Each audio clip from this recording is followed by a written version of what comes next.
Hello, everybody. Welcome back to the Sales on Demand Show. I'm Adam Schneider. This is episode 129, and I got to apologize. I know I've been not putting out as many episodes as I would like to. I would prefer to put out one per week, but it's been busy for me. So this episode is going to be called Protecting Your Assets While the World Burns. I'm laughing in a dark way because, we'll talk about that in a minute. But I got back from Florida last week, and it was really good. I enjoyed Florida. I took my son to Disney World and also to Universal Studios, which I'm just going to be straight up honest with you. Both of those theme parks are highly overrated. Highly overrated. So if you're like thinking to yourself, I haven't been to Disney World, I think I should go. Let me save you the time. I don't think it's worth the money. And it was fun, but Disney World is way too big, and it's just a pain in the butt to do anything. You have to plan your day out by the minute. And then, if you have more than two people, you got to be like, okay, everybody, now we're going to go to this thing here. And then you got to gather everybody up, have them all book the thing on their, it's just such a pain. I wouldn't go with any more than like 3 people or 4 people. It would just be too much. On the other hand, the water park was awesome. It was so much fun to just be able to go swimming in the middle of February. And the weather was perfect. It was about plus 27 degrees Celsius or about like 80 degrees Fahrenheit, and it was just phenomenal. I had to actually wear a lot of sunscreen to avoid getting a burn because I knew that my poor pale skin would not be able to handle it. And I actually managed to avoid getting a burn, so that was good. It was a short trip, but it was a lot of fun. My son was sort of ambivalent about some aspects. He also probably would agree that Disney World was overrated, but he did love the water park. And I think if we ever go back to Disney World, to Florida, I'm gonna just avoid these big theme parks, and maybe we'll go to the water park, but I'd just like to go to the beach. There's lots of beaches in Florida. I would just love to go to the beach. And maybe we'll go to SeaWorld. Maybe we'll go see there's a bunch of other things to see in Florida that don't cost an arm and a leg and are not Disney World. So, I don't know. I at least got to go to Universal Studios and see the Harry Potter exhibit. That was kind of cool. I kind of am a fan of the Harry Potter movies. And bought me a little wand or whatever. I don't know. I was nerding it out over there, so it was wall-to-wall people, though. There was a lot of people. COVID was done down there. So, just the flying and the travel was a bit of a pain, just because when we got back, of course, they shoved us in line to take another COVID test. I'd already paid $500 US for 2 PCR tests. And I was like, okay, we don't have COVID. Let's get on the plane. Then as soon as we get off the plane in Toronto, there we are in another line to take another COVID test. And the funny thing is, I haven't even got the results from that one yet. They're supposed to send us the results in 48 hours. Haven't seen it yet. So that's the government for you. I can go pay $500 to a private company and get the results in less than 6 hours. But the government can't get me COVID test results in less than... It's been about a week now. It's been 7 days, and I haven't got the test results yet. So if I did have COVID, I probably am over it now at this point. And of course, I keep getting calls from like the federal government. They're like, "Oh, well, your son is unvaccinated, so he needs to do this and this and this." And I'm like, "Sure, yeah, he's definitely doing all of those things that we are definitely 100% doing, and not, living an ordinary, regular life without masks and all the nonsense." So yeah, that was. I'm happy that I'll be happy when all of that crap ends, and it just actually makes me more eager to maybe get a pilot's license and just start flying myself around. I'm just flying is great when it's trouble free, but when there's delays and stuff like that, that you're powerless. There's nothing you can do. So I don't know. Still thinking about it. It's pretty expensive though. Owning a plane isn't cheap, so that might be the limiting factor. All right, so what I wanted to talk about this week is probably something that's on everybody's minds, and it does relate to the war in Ukraine. I mean, unless you're living on the moon, hiding under the moon rocks, you already know that Russia sent, half a dozen armored columns into Ukraine and is currently grinding their way through the Ukrainian population and the Ukrainian military. It doesn't look like they're doing a bang-up job, I will say that. Even notwithstanding the massive amount of disinformation out there, I really think Russia is struggling to make any headway in Ukraine. I don't know why or how, but it does look to me that they are not making the kind of progress that they thought they were going to make, or the kind of progress that we would have expected them to make. I don't know what they were, because, Putin didn't come to me and say, hey, this is what I'm planning to do and here's my expectations. So I'm only just sort of winging it on what I think that they had planned, but, that's sort of my speculation. So, I mean, the thing about that there was already a war in Ukraine before any of this started, okay? There has been some massive upheavals in Ukraine, basically run by the Ukrainian government itself. Okay, the Ukrainian government is massively corrupt. I mean, I hate to tell all of you guys out there who just changed your profile on Facebook and Twitter to the Ukrainian flag, but the Ukrainian government is ridiculously corrupt, and they had a long insurgency in Ukraine that has killed 14,000 people, right? The Russians did not just walk in and all of a sudden people are dying. There's been people dying in Ukraine for 7 years. In 2014, there was an actual uprising that was funded and supported by the U.S., and they overthrew the government in Ukraine, which I don't know if they were democratically elected, but they were the government in Ukraine, and they were overthrown. And so I don't know if I can look at the government that is currently in Ukraine and say, yeah, that's the legitimate government of Ukraine. I honestly don't look at any government as being legitimate. What I see about this war in Ukraine is that it's two governments fighting over who's going to control a population that is very, I don't know, they're not united, but they have a lot of, similarities between them. So there's millions of Russian-speaking people in Ukraine, and there's probably millions of Ukrainian-speaking people in Russia. So, I mean, calling these two things two different countries is, I don't know. It would be like the United States and Canada. We are really just not that dissimilar from one another. Or I don't know, obviously we speak the same language, but if the United States invaded Canada, I don't know that I would really care that much.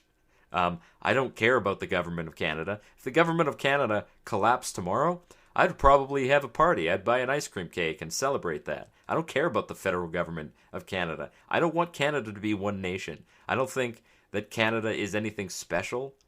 I want people to be free, and right now I don't see that people are free.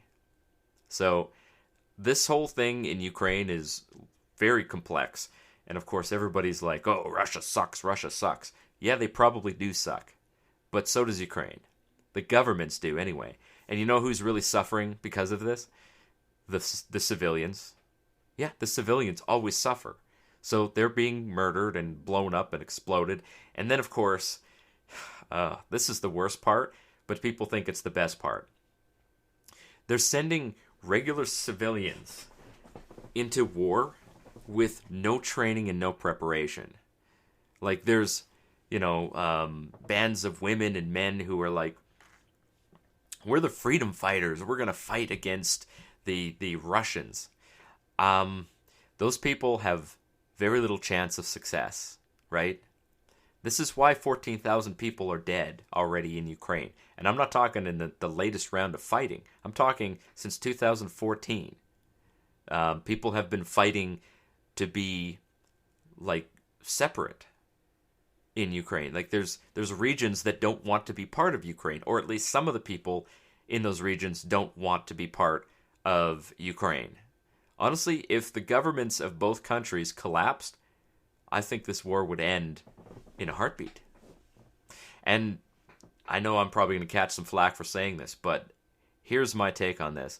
The best thing that could happen to Ukraine right now is that they lose the war right away.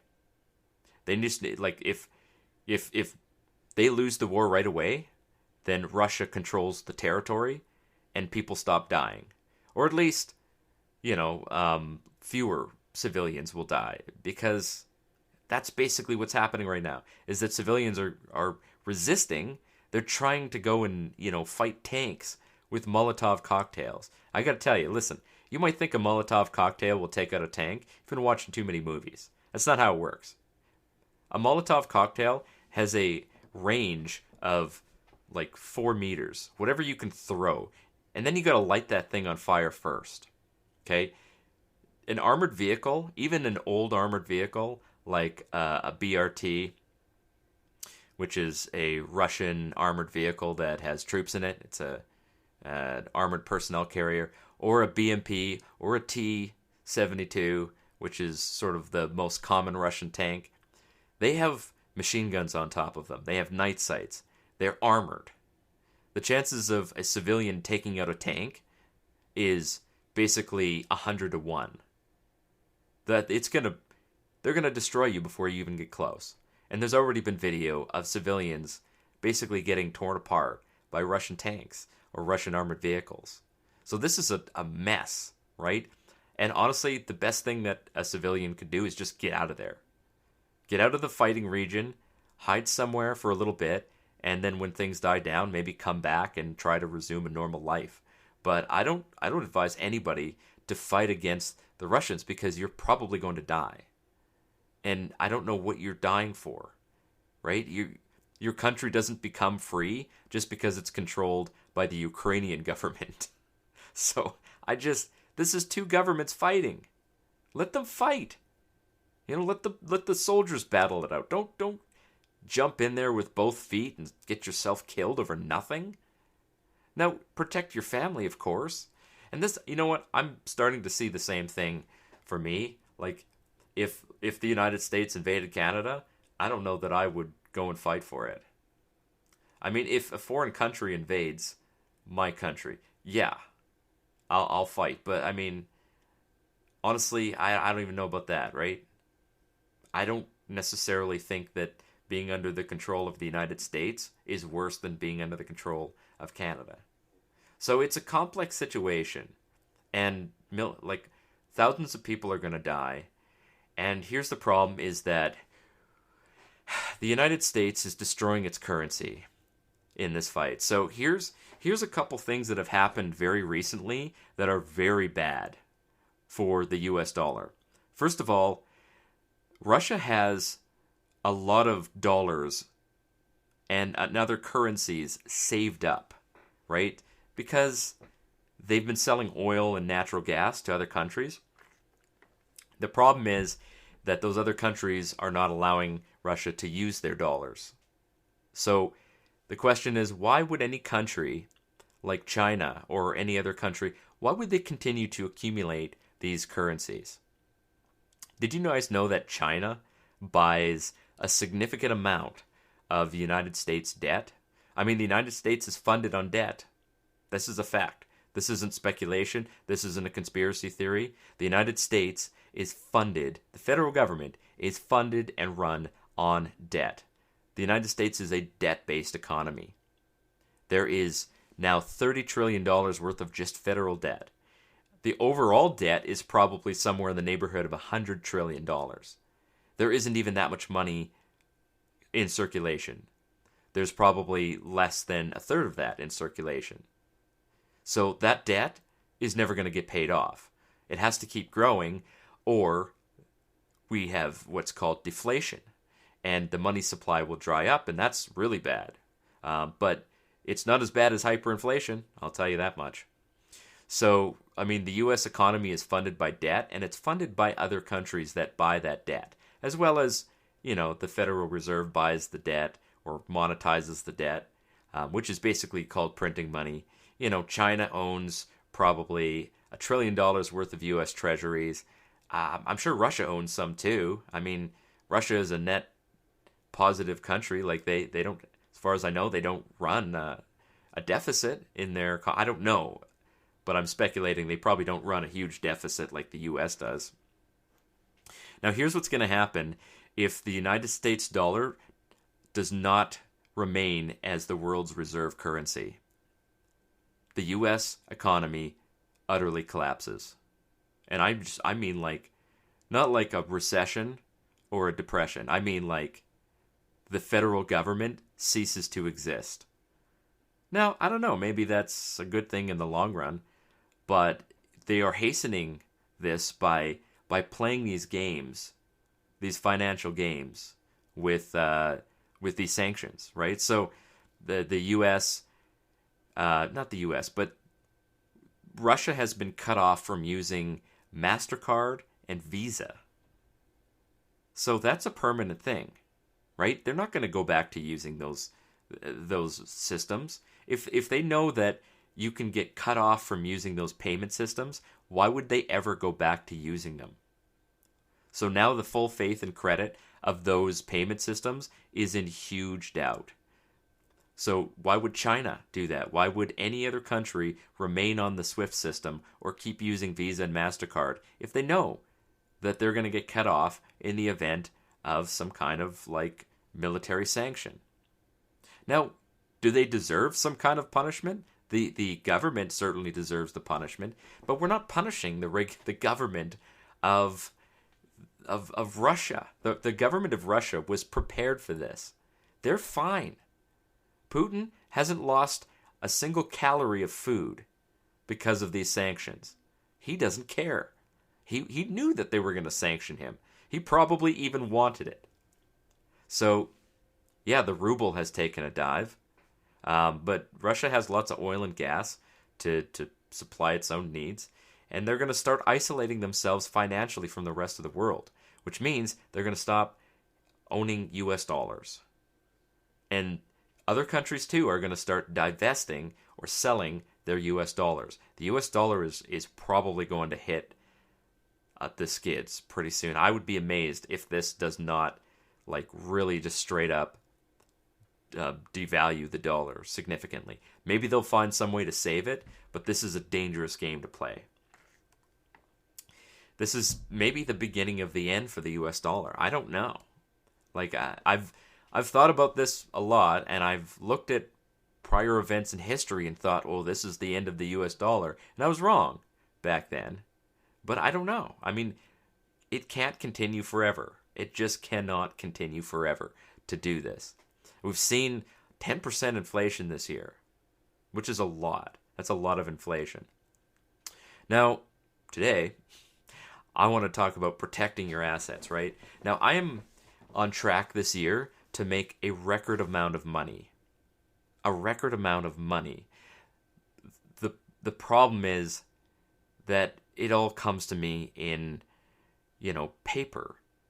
And I don't want to keep it as paper. And I'm concerned about preserving the value of that money for the future.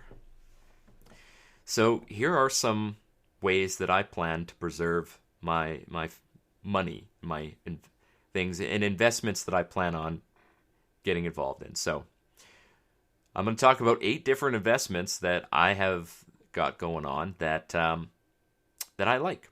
I'm not making financial advice here. If you want financial advice, go to an accountant. Go to somebody who's qualified. I'm just telling you what I like for investments to prepare for what I think is probably coming. Now, if the currency collapses, it doesn't mean that we fall into, Fallout 4 territory. It doesn't become a post-apocalyptic world. It just means that we use something else as currency. So if you're holding a whole bunch of dollars and they're not worth anything, then you're holding a bunch of worthless paper. And you need to try and get rid of that before it turns into nothing. Now, maybe it doesn't collapse quite as quickly. It could take 20 years. It could take another 20 years for the final blow to be struck on this. But I do see some troubling things happening here, and I recommend not holding a lot of cash, except for one specific thing that we'll talk about. That's actually point 7, so I don't want to get ahead of myself here. So the first investment that I like is a home that has space. You're going to need a place to maybe grow some food, to maybe do some gardening. Maybe you invest in a couple of chickens or something like that, right? If you need to grow some food to survive, or maybe you have, enough food, but just barely enough, and you want some extra. You can plant some fruit trees, you can plant raspberries. There's no drawback to being able to grow your own food. It is literally all pros, no cons. Even if it's just, 10% of your food, at least, like, if you're surviving off of stored food for a little while, you're probably going to need a supply of, fresh food to kind of make the stored food taste better. So you can grow some garlic and onions and beans and peas and stuff like that. That's what I'm going to be doing in my backyard. I'm going to be growing some food and basically learning how to be just a little bit more self-reliant. I'm not talking like, prepper town here, right? The chances of you growing all of your food in a backyard is basically nil. You're not going to do it. I'm sorry, but unless you've got a significant amount of experience, it's not going to happen. So that's point number 2, is that you're probably going to want to put away a little bit of food just in case prices really go high for a short period of time. Now, we're not talking like 20 years of food in a bunker, right? We're talking about 3 or 4 months worth of food. And you obviously need some way to cook and prep it. So for me, it just means that I've got a freezer full of meat. I've got flour, I've got sugar, I've got, baking soda and stuff. I can cook, I can make bread. I've got a bread maker. I've made lots of bread in my life, so I know how to do it. I've got the yeast, I've got all the ingredients. And if I need to, I could probably, cut my grocery store purchases in half. It's going to be difficult to get like fresh milk and stuff like that. So I'm probably going to have to change my diet just a little bit. But if push comes to shove, I've got a lot of food, and basically I'm ready to support myself. And I also have a way to get more food if I need it. I have family members who raise cattle, like my uncle raises cattle. He's the one that we buy all of this beef from. I also know how to raise chickens. If I have to grab some chickens and start raising them and grab some eggs, I can do that. I know what they eat. I know how to feed them. Like I'm experienced enough that I can do that if I need to. So it's not a bad way to invest in some knowledge. And just maybe you need to buy a freezer and throw some meat in it. At least have 2 weeks worth of food. You should be able to survive 2 weeks without going to a grocery store. That's the bare minimum, right? Now, I'm not talking like, again, a bunker with 20 years worth of food. But there can be disruptions in the supply of food. We've already seen it. We already saw it with toilet paper, right? So if you like to, drink coffee, maybe you go out and you buy like 3 months worth of coffee and just store it. Or you kind of prepare yourself for the potential that maybe you're not going to have as much coffee as you were accustomed to. Now, the third thing is some actual paper money. If the power goes out temporarily or something like that, cash will help you buy the things that you need, right? So we've seen this when natural disasters happen, where the actual payment system, like your debit card won't work. If the power's out, your debit card is just a piece of plastic. But if you've got cash, you can usually buy the things that you need, even if you're paying a little bit more for them. So if you're like, okay, I'm going to need some fuel, having some cash on hand, and we're talking like a couple $100 at the most, maybe $1,000 in cash, is really all you need to survive for a little bit of time if the power's out and you just need a few things here and there.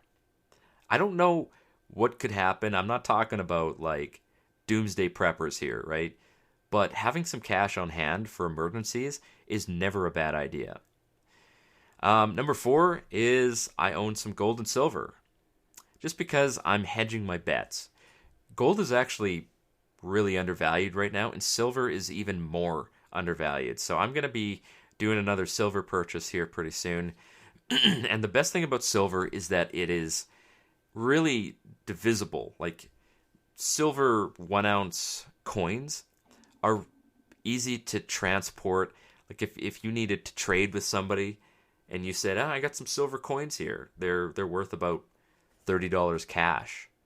That would basically be like cash. But honestly, I'm treating this more like just an investment, just because I like to own gold and silver, and I think that it just protects the value of my money. I think gold and silver is a great investment. I don't recommend dumping a significant amount of your investments into it, just because it just doesn't have any. It doesn't gain anything, right? It hasn't really gained any value for a while, so it's probably better just as I want to have some gold and silver. Number 5, crypto and Bitcoin. I've been putting a little bit of money in crypto and Bitcoin for almost a year now. And it is volatile, but here's what I'm doing is dollar cost averaging, right? So every month I take, I don't know, $1,000 or something like that. I go and I just put half of it in Bitcoin and the other half in Ethereum. Those are the 2 top coins. I do have some other coins in my inventory that are maybe okay, maybe not. Like one of them might have a big run up, but I don't buy any of these altcoins anymore, just because I just don't have time to monitor how well they're doing and just try to, get a pump and dump or something like that. If you guys don't know what I'm talking about, then don't worry about it. I no longer do the hopper trading. So I stopped doing the crypto hopper, which I was talking about earlier, just because I wasn't finding that it was performing very well. And I was paying $100 a month to subscribe to this hopper, which theoretically was supposed to keep making me money based on trades, but it wasn't really doing that. And that's because the price is so volatile that it's almost impossible to buy at the top and sell, or buy at the bottom and sell at the top. So what I'm doing is just dollar cost averaging. So get yourself a hardware wallet or something like that, and maybe put some money into crypto and store it on your wallet. The exchanges, I don't know about the exchanges. I think it's preferable to keep your crypto on your own wallet, just because then they cannot remove your access to it, which is a problem. Like, this is a real problem. Exchanges like Coinbase and what's another one? Binance, they can be ordered by the government to freeze your assets for whatever reason. They just did this in Canada. So people in Canada were having their bank accounts frozen. So it seems like the government is determined to undermine our faith and trust in their stupid financial system by basically freezing people's access to the financial system whenever they feel like we're not, doing what they want us to do, right? If we have the wrong political views, they can say, oh, well, you own stock in a Russian company, so we're freezing your assets because we think that you're affiliated with, this Russian thing. And if you don't think that this is going to happen, it is literally happening right now. There was a cat show. people bring their cats and say, oh, here's my cat. How does it look? And they rank the cats or whatever. It's silly. It's fine. But they were like, this cat show was like, we're not allowing Russian cats in the cat show because of this whole thing with Ukraine. That's ridiculous. That's literally the dumbest thing I've ever heard. And yet that's what people do. They're not rational. So, of course, the government and other people are going to make irrational decisions based on political winds that change. So to protect yourself from that, you need to have control over your assets. So number 6 investment that I think I like is, some stocks. I mean, there are some stocks that have been doing really well. And I think probably, in my preference, I would just probably put my money into like an exchange-traded fund that is just matching the S&P. The S&P 500, which is the top 500 companies, I believe, in the United States, is basically, it outperforms, almost every other hedge fund or anything like that. It's very hard to outperform the S&P 500. It's because they're the top 500. So I'm probably going to be dropping a little bit of money into just an ETF that is based on the S&P 500. I'm not going to be trying to pick individual stocks. That's just too hard to do. I do subscribe to some people who talk about individual stocks and like, oh, I bought some coal stocks last year. I bought this, I bought that. I'm like, I don't have time for that. I'm too busy like running my business to worry about that. So I'm just going to rely on, a fairly reliable, fund to do that. And then, of course, I do keep a little bit of cash on hand to invest in other assets that might get undervalued. So if I see that there's a huge drop in crypto, I'm going to put more money into it. And that way I own more crypto.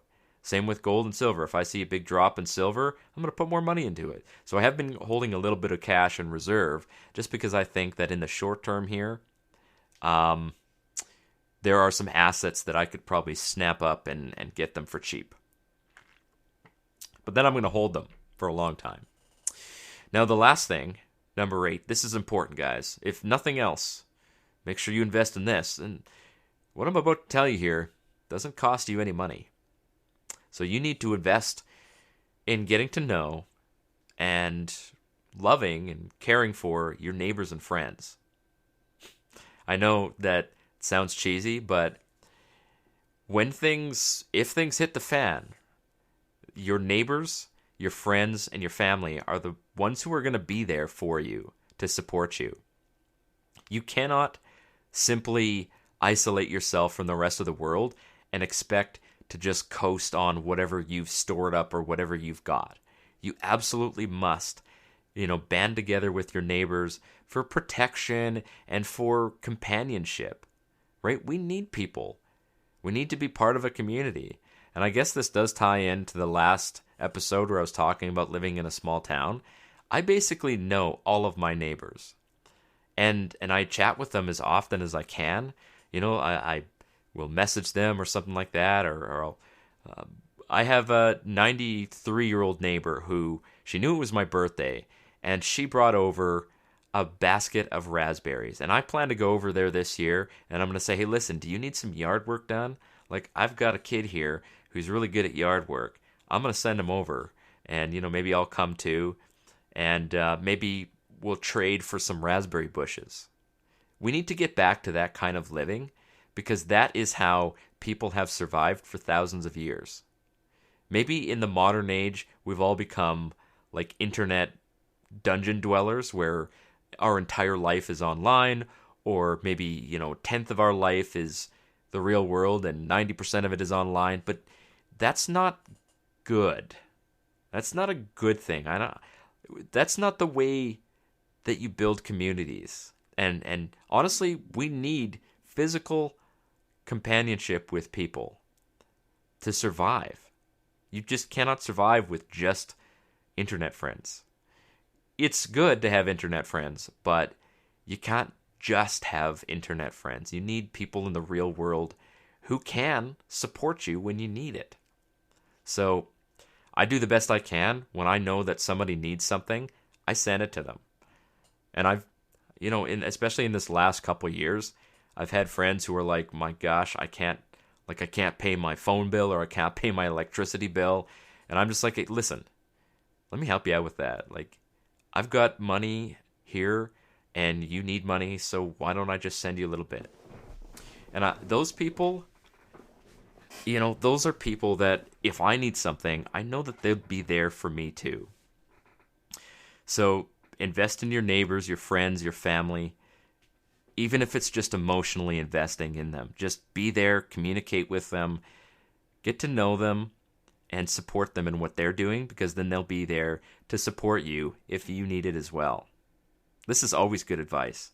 No matter if the world keeps spinning just like it is now, this is always good advice. All right, that's it for this episode, guys, and I'll do the best I can to put out as many episodes as I can, because I love podcasting. But yeah, thank you for listening, and of course you can pick up this podcast at salesondemandshow.com.